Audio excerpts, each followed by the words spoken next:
The time of young adulthood, from late adolescence to the late 30s, it's a time that is loaded with lots of transition, lots of change, from trying to find a college to get into or identify a career path. Maybe for some people it's the time when they start to form meaningful relationships with others or partnerships. When a person at that age range gets diagnosed with cancer, it is like a lightning bolt to what's happening, and it really can thwart where they were headed. People often ask too what we do on a typical trek, and we're away from people, we're in incredibly beautiful destinations, and we spend our time cooking, eating, hiking, and meditating. The whole point of mindfulness meditation is to be where you are and to pay attention to your present surroundings. So we do that through eating. We do mindful eating exercises out on the trail. We do mindful hiking.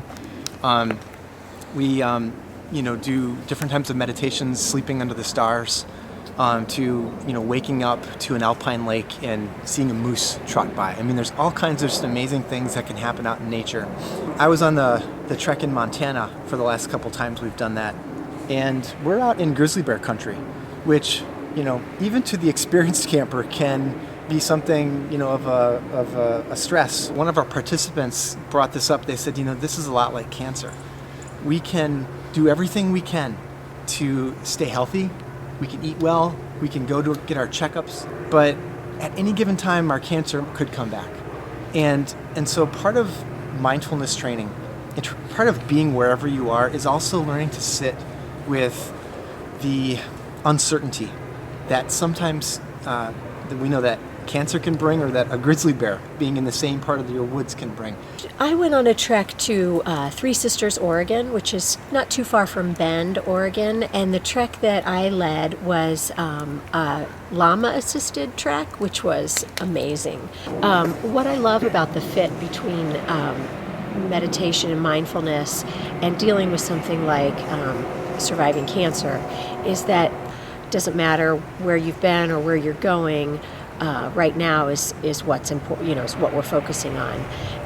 The other piece that I thought was really great for the participants was getting to be around people who'd been through very similar experiences. There's no pressure to talk about your experience or your treatment or anything, but I think a lot of people just felt really comfortable to do that anyway. So what we try to do is we try to raise enough money so that each person can go at no cost. That covers their flight, their transportation, their food, gear. We've got hiking boots for people before, or backpacks if they don't have it.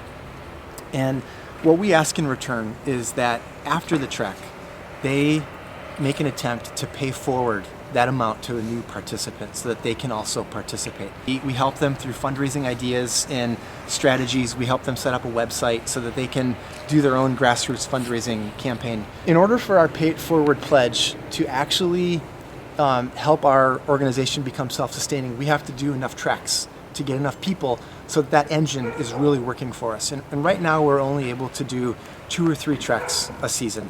And we've done the math and we've done the calculations, and we know that we need to get that number up to about 10 to 12 treks a season. So our future plans are to hire an executive director, expand our board from, we have a solid set of folks right now that are passionate about what we do, but we really need to open it up to others who can bring new insights and areas of expertise to what we're doing. And so growing our board and hiring some full-time staff are the 2 next steps to this organization's success.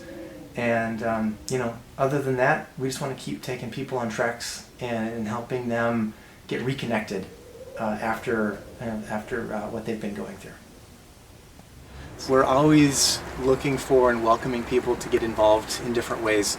We've had people help us organize a fundraising event.